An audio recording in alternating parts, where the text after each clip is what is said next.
Super Mario 64. What could I possibly say about this game that hasn't been said a million times by a million other game reviewers? Obviously, I like it. Obviously, I have fond memories playing this when I was a kid, sitting out on the porch, sipping grandma's homemade iced tea just to cool down under the hot Louisiana sun. Yeah, I had a Nintendo 64 set up on my front porch. Yes, I was a constant victim of theft, but even still, Super Mario 64 remains a cornerstone of fun in my mind. I never even beat the game. I mean, I've beaten it, but I've never gotten all 120 stars or anything. I think I capped out around 75. You might assume that this means I only played this game for a short while, or stopped once I beat Bowser. No, I've played this game consistently for years. Most of my time playing Super Mario 64 was just me running around the levels, making my own fun out of it.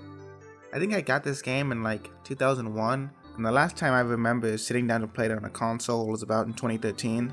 And that's not even counting when I played it co-op with my brother last year. That's a whole other story. Just kidding, it's this story, but later.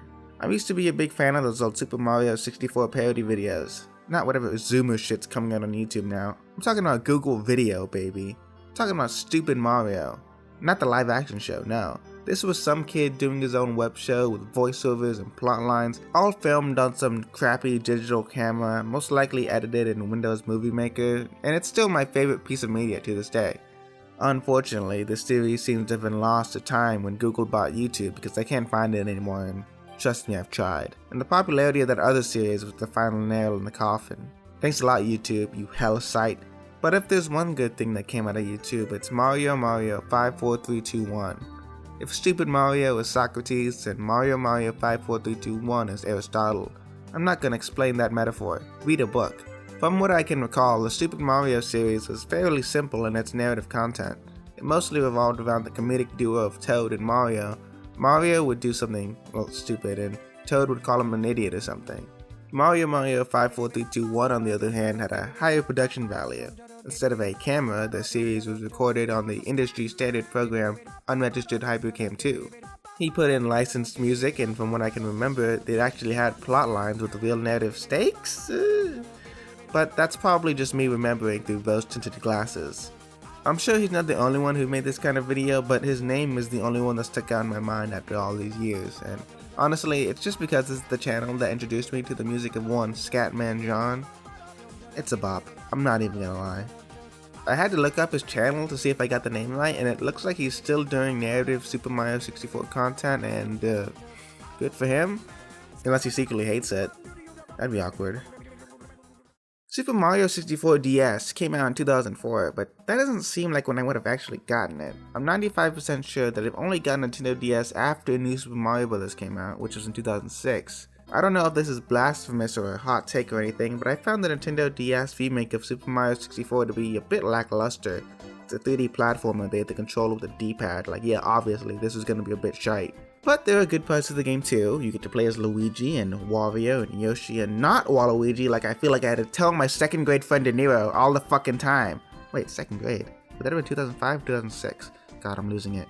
Anyway, the DS port added a bunch of new content to the main game, which is all fun and cool, but it's not the real reason why anyone played the game. The real reason I played was...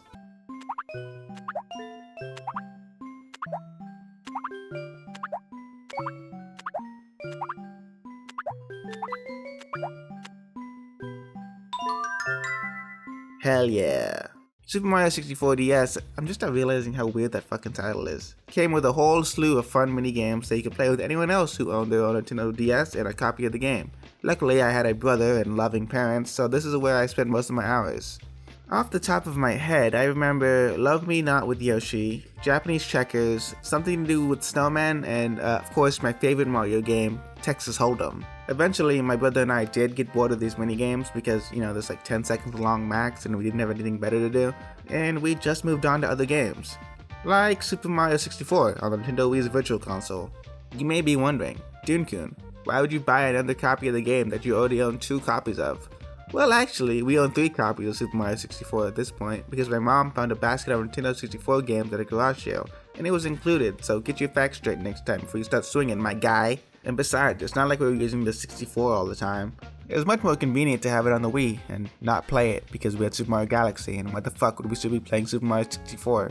When the Wii U came out, there was an option to transfer all of your save data on your Wii to your Wii U. That means you wouldn't have to recreate all of your Miis or rebuy your eShop channels or games, which was really convenient. The only problem was that to play your old digital Wii games, you had to press a button on the Wii U menu, and really, who has the time for that? So we bought Super Mario 64 again, but this time for a discounted price. What is wrong with me? Since then, I've become an adult with access to a decent computer that could play any game, new or old, that I could want. So naturally, I abused that privilege to play Super Mario 64 again, this time with co-op. It was a complete shit show. The game would constantly glitch when you collect a star, the camera was somehow even worse than it was in the original game, and overall it's just a terrible way to experience one of Nintendo's seminal products. It was, however, a complete joy to blast through in one marathon sitting with my brother.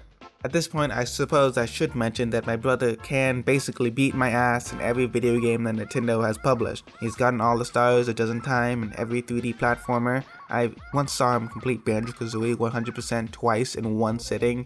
He's a complete madman, and he spends 16 hours of his day on 4chan's V-board. And that is how he was able to inform me that Super Mario 64 was released on PC in widescreen and with full controller support. And yeah, it's good. It's probably the best way to play that game. If I didn't know any better, which I don't, I'd say that PC is the best way to play most games. But what if I wanted to play a worse version? Well, luckily Nintendo has announced that they're re-releasing the first 3 3D Mario platformers on Switch with only minor technical upgrades. And to cut to the chase, I'm not going to buy it. Not because I don't love all these games, but because I already own all these games, Nintendo. I want to believe that this is just for kids that were born after the Wii came out, so they haven't had a chance to play these games yet, but I know there's plenty of adults itching to buy it too for some reason. If I could figure out how to emulate games in 2008 when I was 10, then I don't see why people are excited for this collection. But I guess I was also excited for this collection, and I'm not gonna lie, if I had more money, patreon.com/Dunekun, I would probably buy it too. Super Mario 64 has loomed over my life like a dark cloud, constantly taunting me with its fun gameplay and colorful graphics.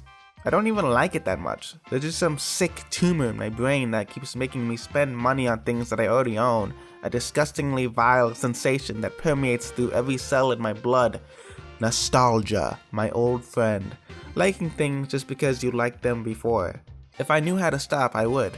I'd like to remove any and all emotional attachments I have so that I can analytically consider every piece of media I consume without being bogged down into the world of subjectivity. But until then, there's nothing I can do, so I might as well enjoy it. And I do enjoy it on some level. I enjoyed writing this, I'm enjoyed right now, just because it's fun to talk about things that you like, even if I don't have some big analytical point at the end.